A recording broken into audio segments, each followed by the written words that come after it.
আসসালামু আলাইকুম, Zerin CG cooking থেকে আমি জেরিন নিয়ে আসলাম আপনাদের জন্য গাজর দিয়ে বাঁধাকপি ভাজি। চলেন তাহলে দেখে নিই আজকের বাঁধাকপি ভাজিটা কেমন হয়।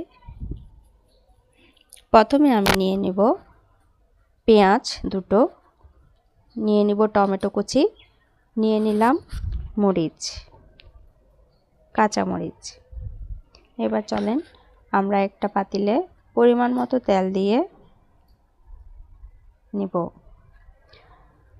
আমরা পাতিলে পরিমাণ মতো তেল দিয়ে নেওয়ার পরে ওটা হালকা গরম হয়ে আসার জন্য অপেক্ষা করব। তেল গরম হয়ে আসলে দিয়ে দিব পেঁয়াজ কুচি,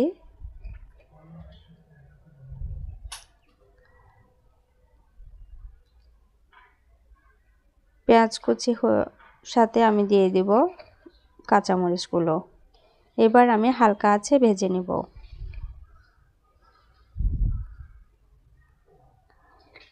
বাদামি কালার আসা পর্যন্ত একটু ভাজলে খেতে সুস্বাদু হয়। এবার আমি দিয়ে দিব পরিমাণ মতো লবণ,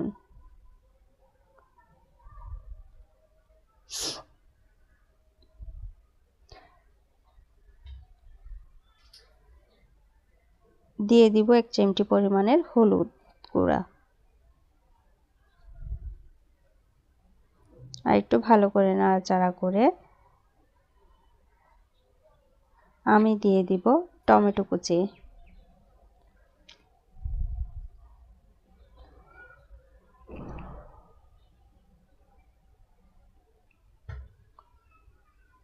আমি এখানে 2টো টমেটো ইউজ করেছি।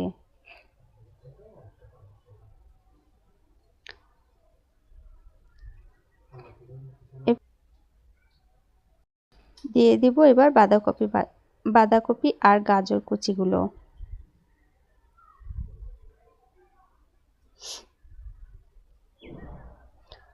বাঁধাকপি আর গাজর কুচিগুলা একসাথে করে মিক্স করে আমি ধুয়ে নিয়েছিলাম।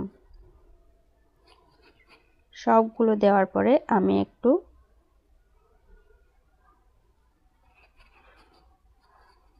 সবকিছু মিক্স করে দিব।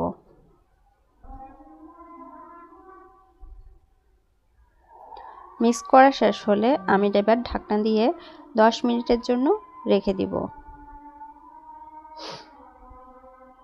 দেখুন হয়ে এলো আমার বাঁধাকপি ভাজি, কোনো পানি ব্যবহার করতে হয়নি। আমার মতো করে বাঁধাকপি ভাজিটা করলে সত্যি বলছি খেতে অসাধারণ হবে, একবার নিশ্চয় করে দেখবেন। আমার চ্যানেলটি ভালো লাগলে সাবস্ক্রাইব করতে ভুলবেন না। ধন্যবাদ সবাইকে।